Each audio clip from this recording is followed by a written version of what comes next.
내일부터는 날씨가 많이 풀린다고 합니다.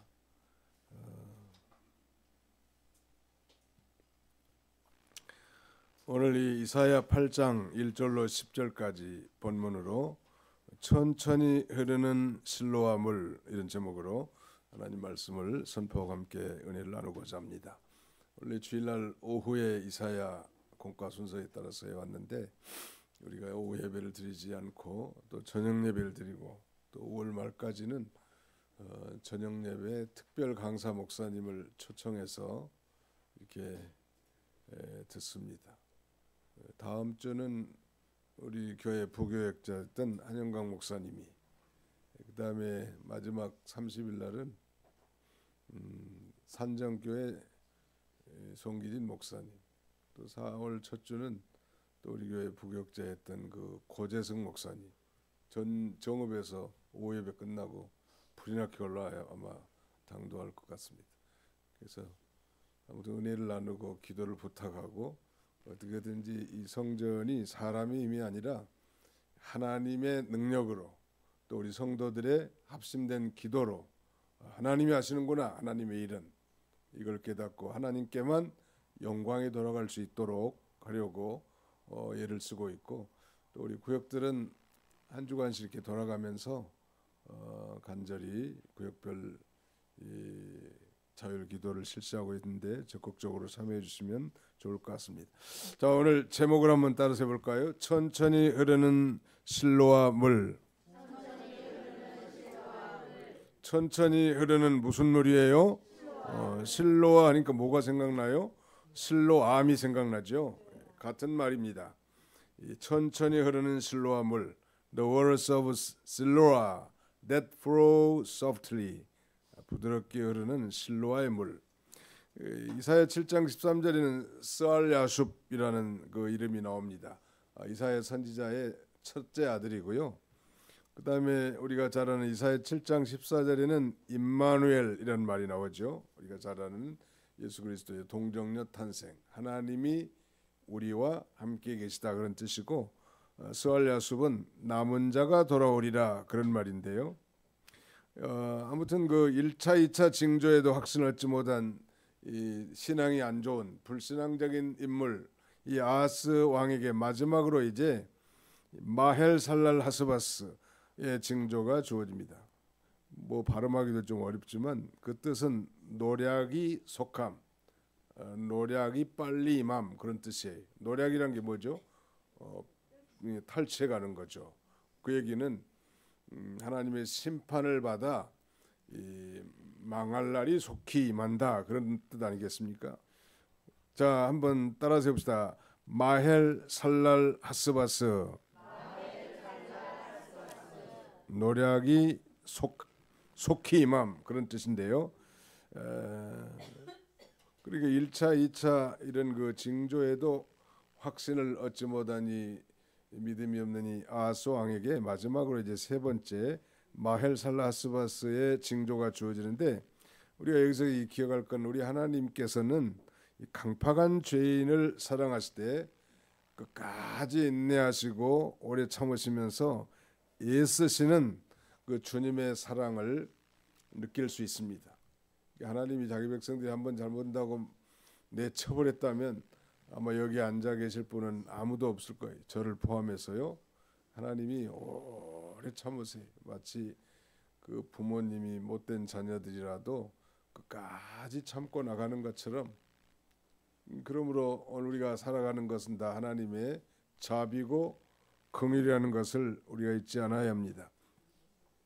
이 계시 역시 결국 유다는 구태여 하나님을 제껴두고 다른 뭐 강대국과 동맹을 맺는다고 해서 구원을 받고 그렇지 않는다고 해서 망하고, 그런 게 아니라는 거.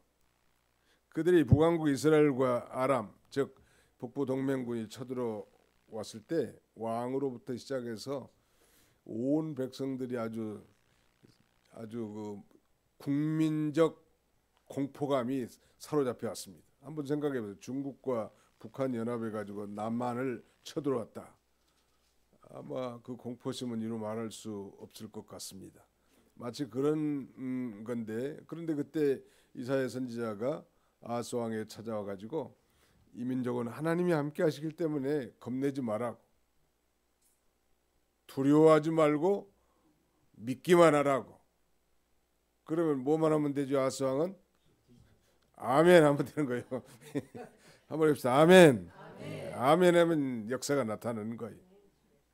아이 낳지 못한 그 며느리하고 시어머니하고 부흥회를 참석했는데 아멘 하면 역사가 일어날지어다 했는데 며느리는 아멘 안 하고 시어머니가 아멘 해버린 거예요. 누가 임신했겠어요? 시어머니가 임신하는 거예요. 그러니까 아멘은 저도 그렇게 믿습니다. 아멘 하는 거예요. 우리는 뭐 아멘이 너무 인색한 게 사실이에요. 한번 해봅시다. 아멘. 네, 설교자도요 아멘을 이렇게 강하게 해주면은 힘이 나요. 힘이 나고 그 용기가 솟아오른다. 옛날에 그 LA에서 그 라디오 코리아의 사장 남대훈 남 목사님이 오셔가지고 오전에는 여의도 순복음교회 설교하고 오후에는 우리 가락동 목회 설교를 했는데 너무너무 대조적이라는 거예요. 거기는 아멘 소리가 그냥 천장이 걸쭉걸쭉 뛰는데 우리 교회는 아주 뭐 절간 같아.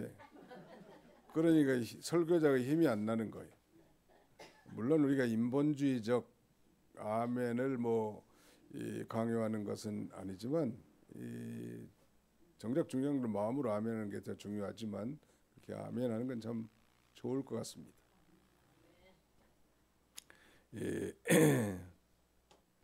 실제로 이 아수르가 이스라엘과 수리아보다 그 유다를 뭐 더 구태여 더 좋게 여기진 않습니다. 결론은 우리가 알지만요. 너는 하나님만 의지하면 살 길이 열린다는 건데 선지자의 설교 내용은. 그런데 아하스는 믿음이 없으니까 인간적인 지혜와 방법을 써서 저 강대국 아수르를 연모하고 많은 조공을 바쳐서 아수르하고 동맹을 맺으면 저 북부 동맹국인 북이스라엘과 아람 나라 즉 수리아가 연합해 가지고더라도 우리가 조국이 안전할 것이다. 이런 생각만 하고 하나님을 믿는 믿음은 너무 없었던 거예요. 그러니까 참 괴롭죠. 선지자 입장에서는. 하나님은 믿음으로 행하지 않으면 괴로워요.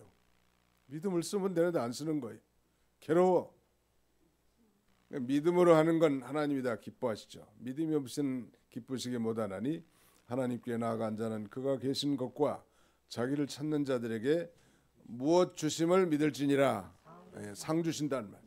믿음으로 나가는 거예요. 성전 짓는 것도 믿음으로 참여하고 나가고 기도하고 연보하고 그렇게 하면 하나님이 다 채워주시는 거예요. 하나님이 해주셔야 되지 뭐 자기가 하려고 하니까 어려운 거 아니에요? 하나님께 하나님 앞에 기도하고 최선을 다하는 거예요. 최선을 다하면 하나님이 다 아세요. 내가 적당하게 성경의 전체적인 원리는 전심입니다. 전심. With whole our heart. 모든 마음을 다 기울여서 하나님 앞에 예배하고 기도하고 찬송하고 봉사하고 연보하고 충성하는 거예요. 마귀는 그 전심을 항상 뺏어가려고 합니다. 그래서 반심 2분의 1만 하나님 앞에 드려라. 너 그러다가 시집이나 제대로 가겠니? 그렇게 속삭이는 거예요. 또 3분의 1심 10분의 1심 그저 뭐 사이드 잡 정도로 종교의 교양을 추구하는 그런 정도 가지고는 안 된다는 전심을 기울여 하나님 앞에 행할 때 하나님은 그 중심을 하시고 예배 가운데도 은혜가 넘치고 성도들을 볼 때 기쁨이 넘치고 하나님의 나라의 일이 아주 흥황해 나가는 걸 이 동일한 기쁨으로 참여할 수 있는 것입니다. 이 비밀이 그거예요. 전심이에요. 그런데 우리가 뭐 솔직히 말해서 이 전심을 온전히 다 기울인 사람이 있을까? 뭐 순간적으로는 좀 있을지 모르지만 항상 그렇지 못한 거기 때문에 우리의 표대로 삼고 늘 전심을 기울여야 돼. 기도할 때도 졸지 말고 예배 중에도 전심을 기울여서 하나님 앞에 드리고 마음을 다하고 성품을 다하고 뜻을 다하고 힘을 다하여 주 너희 하나님을 사랑하라. 다 한다는 말이 전심이란 말이에요. 전심으로 하나님 앞에 하는. 근데 야스 왕은 믿음이 없으니까 하나님을 전심으로 의뢰하지 아니하고 전심으로 오히려 저 아수르 왕을 의지하고 아수르와 동맹을 맺기 위해서 그 조공을 갖다 바쳐내는 거예요. 그 믿음이 없으니까 두려워하지 말라고 해도 두려워하고, 제발 그러면 징조라도 하나 구해서 내가 하나님인 것과 내가 전능하신 하나님인 것을 좀 믿고 확신을 가지고 그러고도 두려워하지 말고 나가라. 그 징조를 구하라고 하니까 난 징조 안 구합니다. 여호와 하나님을 시험하지 않겠습니다. 이렇게 겸손을 가장한 아주 교만한 불신앙의 말을 합니다. 그래서 우리가 이미 살펴봤지만 이렇게 탄식하는 거예요. 13절 7장 12절 13절 한번 같이 읽어봅시다. 7장 12절로 13절 시작. 아하스가 이르되 나는 구하지 아니하겠나이다. 나는 여호와를 시험하지 아니하겠나이다 한지라. 이사야가 이르되 다윗의 집이여 원하건대 들을지어다. 너희가 사람을 괴롭히고서 그것을 작은 일로 여겨 또 나의 하나님을 괴롭게 하려 하느냐. 믿음으로 하지 않은 건 하나님을 괴롭게 하는 거예요. 자신도 괴롭죠. 하나님 믿으면 이 천풍에 뱉도 덫을 단 듯이 이렇게 갈 수 있을 건데 자기 가려고 하니까 얼마나 힘들어요. 그래서 마지막 또 하나님이 긍휼을 베풀어서 이제 마헬살 하스바스라는 징조가 주어지는 것입니다. 여기서 우리가 꼭 기억할 것은 역사의 주권자이신 여호와 하나님의 보호를 무시하고 그 주권자의 도구가 되는 단순한 도구인 이 어떤 그 세력, 권세 이런 것에만 현혹된 어리석을 범치 말라는 거예요. 역사의 주권자 누구세요? 역사의 주관자는 하나님이시죠. 내 개인의 인생도 하나님이 주관하시지만 역사를 주관하시는 분이 하나님인 걸 언제나 잊지 않아야 합니다. 우리가 작은 성전을 수리하는 일도 사람이 하는 것 같아도요, 하나님이 하시는 거예요. 어떤 개인이 특별히 하시는 거 아니에요. 하나님이 감동과 인도하심과 섭리하셔서 하는 거지 사람이 하는 게 아니라는. 더구나 장차 유다 나라에서는 메시아가 태어나게 될 것이고 그 메시아를 통해서 하나님이 구속을 성취할 것인데 이 일이 앞으로 이루어져야 되는데 유다 나라가 망해버리면 되겠냐는 말이에요. 그래서 유다 나라는 바로 임마누엘이 있기 때문에, 임마누엘의 약속이 있기 때문에 열방에 아무리 강한 세력이 침범한다 할지라도, 아니 그들의 계획을 세운다 할지라도 그 계획이 성취되지 못하게 하고 반드시 이 유다 나라가 승리하게 될 것을 선언합니다. 거기 한번 보세요. 9절 10절 또 같이 한번 읽어봅시다. 9절로 10절 시작. 너희 민족들아 함성을 질러보아라.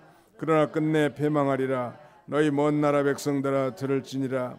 너희 허리를 동이라. 그러나 끝내 패망하리라. 너희 허리에 띠를 띠고 그러나 끝내 패망하리라. 너희는 함께 계획하라. 그러나 끝내 이루지 못하리라. 말을 해보아라. 끝내 생하지 못하리라. 이는 하나님이 우리와 함께 계십니다. 여기 우리는 유다 나라를 가리킨 거예요. 열방 나라가 아무리 계획을 세우고 함성을 지르고 허리를 동이고 허리에 띠를 띠고 아주 결심하고 다짐해도 반드시 패망할 것이라는 거예요. 계획도 세우지만 성취하지 못하게 하신다. 역사의 주관자는 하나님이십니다. 실제로 우리가 다 아는 사실이지만 유다 나라가 저 아수르를 의지했는데 결국 그 의지한 그 아수르에 의해서 유다 나라가 점령을 당하게 됩니다. 그리고 나중에 그 아수르가 망하고 이제 바벨론 제국이 들어서는데 그 바벨론 제국 때는 완전히 이제 예루살렘까지 다 짓밟히게 되고 성전은 다 불타고 성구들은 다 빼앗기고 유력한 백성들은 저 바빌로니아의 포로로 잡혀가는. 그 의지했는데 그 의지의 대상이 오히려 우리를 망하게 하는 것. 이 세상의 이 권력이라는 것은 다 자기중심적이고 이기적이. 요즘 트럼프 대통령이 대표적인 이 선례라고 할 수 있겠네요. 우리는 그래도 미국이 전 세계의 경찰 국가로서 맏형으로서 좀 자유진영을 대표하고 세계를 좀 감싸고 나가야 되겠는데 관세 전쟁을 일으켜 가지고 뭐 우방도 필요 없어. 오히려 푸틴을 더 좋아하는 것 같아. 우크라이나보다 유럽보다도. 그리고 자기 옆집들 그 캐나다, 멕시코는 뭐 아니 자기 이웃이니까 얼마나 서로 존중하면서 이렇게 살아야 되겠는데 뭐 진짜 자존심 상한 말 하면서 뭐 캐나다는 미국의 마지막 주가 돼야 된다는 둥 정말 입에 담지 못할 괴물 같은 말만 계속해야 된다는 말. 그게 바로 국가의 속성입니다. 우리가 미국으로부터 많은 영육간의 혜택과 은혜를 입었지만 또 그것에 대해서 감사하고 보온해야 되겠지만 그러나 어떤 사대주의적 사상을 가지고 미국 맹신론자들 절대 돼서는 안 돼요. 우리는 누구만 의지해야 돼요? 하나님만 의지하는 거요. 하나님만. 유다 나라가 하나님만 의지했다면 아무 문제가 없어요. 하나님의 보호하심, 하나님의 인도하심, 하나님의 그 놀라운 언약 백성을 향한 사랑, 이것만 믿고 나가는 거. 이게 이제 본문에는 천천히 흐르는 실로와 물로 비유됩니다. 반대로 천천히 흐르는 실로와 물의 반대가 뭔가? 거기 한번 보세요. 네, 7절 보겠습니다. 7절 같이 8절까지 읽습니다. 시작. 그러므로 주 내가 형용하고 창이란 큰 하수 곧 아수르 왕과 그의 모든 위력으로 그들을 뒤덮을 것이라. 그 모든 골짜기에 차고 모든 언덕에 넘쳐 흘러 유다에 들어와서 가득하여 목에까지 미치리라. 임마누엘이여 그가 펴는 날개가 내 땅에 가득하리라 하셨느니라.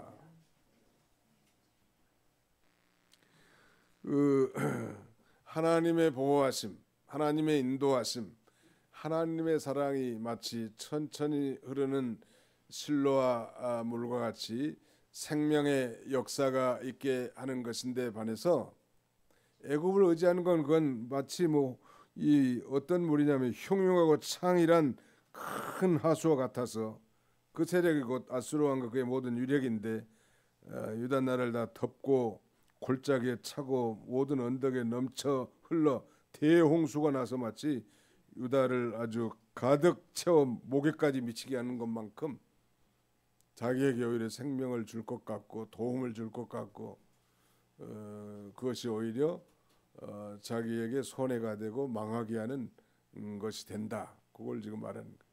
마치 에레미야 2장에 보면 이 생수의 근원 대신 나 여호와를 버리고 터진 웅덩이를 판 것 같아. 거기서 터진 웅덩이는 우상 숭배를 가리킵니다. 정말 하나님만 의지하고 하나님만 신뢰할 때 거기서 생수가 나와서 우리 영혼이 잘 되고 살 건데 하나님은 제게 두고 진짜 생수가 나올 근원은 제게 두고 엉뚱한 물 받아서 먹으려고 하는 거. 그 물이 무슨 물인가? 그것은 바로 터진 웅덩이에다가 거기 물을 받아 먹으려고 하는데 거기가 터졌으니까 물이 갖추어지지도 않고 우리 목에 충분히 적셔지지도 않는다는 거예요. 그러니까 예수 믿는 사람들이 뭐 별로 뭐 비생산적인 것 같고 예수 믿는 사람들이 시원찮아 보이고 믿는 일이 대수롭지 않게 보이지만 그것이 바로 천천히 흐르는 실로와의 물과 같이 우리를 살게 하고 우리 가족을 살게 하고 우리의 심령이 살게 하는 그런 생수와 같은 것이지 강대국, 세상 뭐 돈 세력, 권력 세력 이런 걸 의지하고 따라가는 것은 그건 마치 흉흉하고 창이란 큰 하수와 같아서 결국은 망하게 한다는. 우리 뭐 홍수 중에 마실 물이 없다 그런 말이 있는데 그렇잖아요. 홍수 가운데 마실 물이 없다. 아이러니하지만 믿는 일이 대수롭지 않게 보이고 하나님을 섬기고 특별히 말씀대로 성경 중심대로 옛적 길을 걸어가는 것이 참 답답해 보이기도 하고 어리석게 보이기도 하지만 아니 미련하게도 보이게 하지만 그게 살 길이고 그게 생명길인데 유다 백성들과 대표인 유다의 아하스 왕은 그 길을 선택하지 않고 흉흉하고 창일한 큰 하수 즉 아수르와 그 세력을 의지했다가 결국은 침략을 당하게 되는 것입니다. 그래서 지금 이 5절부터 8절까지는 유다의 징계의 배경과 그 선언에 대해서 말씀하는 것이고요. 9절 10절은 민족들 즉 열방의 계획과 실패에 대해서 말씀하는 것. 하나님이 그러니까 이 열방들은 그 징계 몽둥이로 사용하고 몽둥이 다 쓴 다음에 부러뜨리는 것처럼 결국 그들의 계획은 다 실패하게 된다는. 왜 그러면 그 이유가 뭔가? 그 마지막 10절 하반절에 이런 말씀 있죠. 이는 이유를 말합니다. 하나님이 우리와 함께 계십니다. 한번 따라합시다. 하나님이 우리와 함께 계심이니라. 유다는 바로 임마누엘의 약속이 있는 거예요. 장차 뭐 구체적으로 말하면 장차 메시아 즉 그리스도를 보내서 인류를 죄에서 구속할 그 위대한 약속이 있단 말. 그러므로 하나님이 늘 권고하시는 거. 오늘 우리도 마찬가지. 우리가 부족하고 허물이 많지만 예수 그리스도의 피로 맺어진 하나님의 백성들이고 우리를 통해서 하나님이 영광 받기를 원하시는 거예요. 그래서 우리를 보호하죠. 내가 잘나서가 아니라 내가 똑똑해서가 아니라 내가 능력이 있어서 아니라 하나님이 예수 그리스도의 피로 씻음 받은 아니 예수 피값으로 사신 하나님의 언약 백성들이기 때문에 우리를 보호하시고 인도하시는 하나님. 믿으시면 아멘 합시다. 네.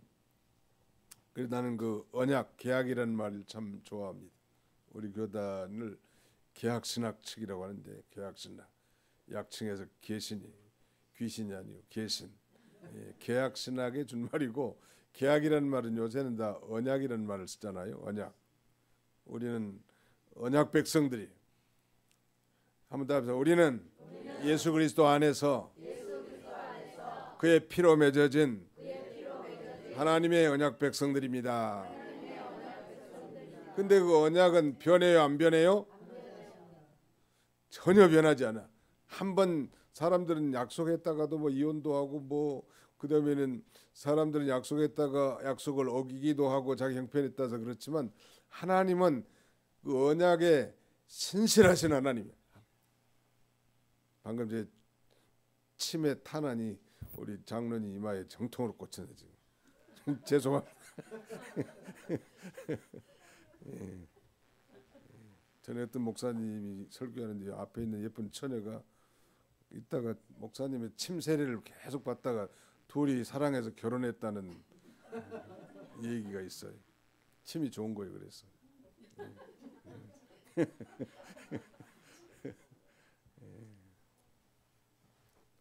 내 주와 맺은 언약은 영불변하리니 그 나라 가기까지는 늘 보호하시네. 한번 내 주와 맺은 언약은 영불변하리니 그 나라 가기까지는 늘 보호하시네. 영이라는 거 영원히 변하지 않는 거야. 하나. 그러니까 우리 자녀들이 뭐 너는 내 아들이 아니야 그런다고 내 아들이 아닌 건 아니죠. 호적 파버려? 호적을 판다고 내 아들이 아닌 건 아니죠. 내가 낳았으니까. 그거 마찬가지로 그래서 감사한 거죠. 우리 꼴을 보면 참 하나님이 내 팽개치고도 남음이 있겠는데 참 한심하기 짝이 없고 그럼에도 불구하고 하나님은 영불변의 그 언약이 그 나라 가기까지. 여기 아하스 왕도 믿음이 없으니까 한번 얘기해서 말 안 되면 징계를 했어야 될 건데도 두 번 세 번 권면하고 이 깨닫게 만드신 하나님. 그래도 끝까지 안 하면 하나님이 이제 유다가 징계를 받게 됩니다. 그래서 지금 그 유다의 징계 선언이 7절로 8절 아니에요. 결국 아수르가 유다를 침략하게 된다는 아주 홍수와 같은 이 아수르의 흉흉하고 창일한 큰 하수가 밀쳐 들어가지고 유다에 들어와서 가득해가지고 목에까지 미치니까 목에까지 미쳤다니 죽지는 않겠어요. 왜냐하면 숨은 쉴 수 있으니까. 그만큼 아마 예루살렘 성만 놔두고 다 점령해버린 거죠. 아수르가. 나중에 이제 예루살렘 성은 바벨론에 의해서 다 점령당한 주전 586년. 그리고 북이스라엘은 저 지금의 시리아, 옛날 아람 나라로 하는 그 시리아하고 연합해가지고 북부 동맹군이 남쪽 유다를 왜 쳐들어왔는가 하면 저 북방의 신흥 세력 아수르를 대적하자. 우리 같이 우리 아람과 우리가 지금 언약을 맺었는데 남쪽 유다 아스 너도 좀 협력해라. 그러니까 아스는 협력을 안 한 거예요. 그러면서 은근히 자기는 저 아수르하고 동맹을 맺는 거예요. 그래서 북이스라엘과 아람 나라가 연합 북부 동맹군을 맺어서 남쪽 유다를 쳐들어온다는 메시지를 들은 순간 왕이 이렇게 삼림이 바람에 흔들리는 것처럼 전국적으로 왕부터 모든 백성들 가운데 민족적 공포심이 나라를 휩쓰는 거예요. 전쟁의 승패는 사기에 달려 있다고 했는데 이런 공포감에 사로잡히면 뭐 전쟁 회복이 되전에 실패하지 않겠어요? 믿음이라는 게 참 그게 중요한 거예요. 죽을 병에 걸려 있을 때도, 정말 가산이 정말 망했을 때도, 내가 가는 길이 정말 험난하고 내 뜻대로 안 될 때라도 하나님이 항상 나와 함께 계시다고 하는 그 임마누엘 신앙을 가지라는 말이에요. 우리는 7번 넘어져도 8번째 일어설 수 있는 이 7전8기의 인생, 다른 말로 오뚜기 인생이에요. 넘어져도 또 일어나는 거예요. 죽음으로 들어가. 성수기 권사님 아멘으로 가요? 천국으로 하는 거예요. 천국. 우리 성순이 권사님이 올해 말까지 사실는지 몰라요. 알 수는 없어. 하나님이 좀 더 살게 할 수도 있고. 근데 한 가지 제가 바라는 것은 입당 감사 예배 드릴 때까지는 천당에 가시지 말고 예배 드리고. 오늘 우리 주봉래 권사님 못 나오셨는데 보니까 이 양반도 몸이 말이 아니니까 연세가 드시면 자꾸 잘 넘어지시더라고. 넘어져가지고 골반이 깨지고 뭐 그러면서 누워 있으면 또 욕창도 생기고 병 생겨가지고 그렇게 가시더라. 그런다 할지라도 우리는 눈을 감는 그 순간, 하나님이 나를 부르시는 그 순간까지 항상 하나님이 나와 함께 있다는 그 믿음, 그 믿음을 가지고 승리하시는 저와 여러분들이 다 되시기를 주님의 이름으로 축원합니다. 기도하겠습니다. 기도합시다. 살아계신 우리 아버지 하나님께서 3일 동안도 주의 은혜 가운데 우리를 붙잡아 주시고 이 저녁에 주의 전에 발걸음을 인도하셔서 천천히 흐르는 실로아의 물을 내버리고 흉흉하고 창이란 저 아수르 세력을 의지에다가 심판의 징계의 선고를 받은 그 아수와 그 유다 민족들을 향한 메시지를 통해서 우리는 정말 이 살아계신 우리 하나님만 의지하고 하나님만 의뢰함으로 말미암아 어떤 경우에서 우리 하나님이 우리를 지키시고 보호하시고 사랑하시고 인도하시고 그 하나님이 나와 함께 계시다는 그 믿음을 가지고 아버지 환경을 타개하며 사건을 극복해 나갈 수 있는 우리 모두가 다 되도록 우리 하나님께서 은총을 나려 주시옵소서. 자비로우신 아버지 하나님, 특별히 우리 도봉교를 사랑하시고 이제 55주년이 되는 뜻깊은 해에 이렇게 성전을 대수리하게 하신 것은 하나님의 역사심인 줄 믿습니다. 이 일을 우리가 수종 잘 들게 해주셔서 참으로 다음 세대가 끊이지 아니하고 계속 창성하여 구원의 역사가 넘치고 죽어가는 많은 심령들이 우리 도봉교를 통하여 이 죄사함의 축복을 얻고 영혼의 구원을 얻으며 저 하늘 아래 소망을 두는 이 천국의 공동체로 아름답게 이 세워지고 부흥해 나가도록 우리 하나님이 은혜에 은혜를 더하여 주시옵소서. 입당 감사 예배 드리는 날까지 모든 준비한 일들이 참 많이 있겠는데 하나님이 지혜와 총명을 주셔서 이 모든 일들을 잘 감당하도록 하나님이 역사해 주시고 안전사고 나지 않도록 도와주시고 민원의 아버지 들지 않도록 이 좋은 마음들을 이웃들에게 하나님 허락해 주시기를 간절히 바라옵고 원합니다.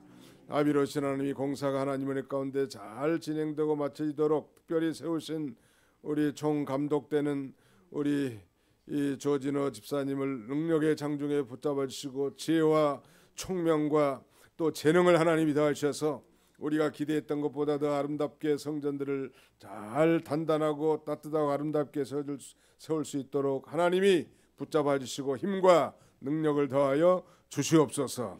우리는 기도로 돕고 물질로 힘을 써서 하나님이 일이 아름답게 성취되어지도록 우리 하나님 축복해 주시고 홀로 영광을 받아 주시옵소서. 예수님의 이름으로 기도하옵나이다. 아멘.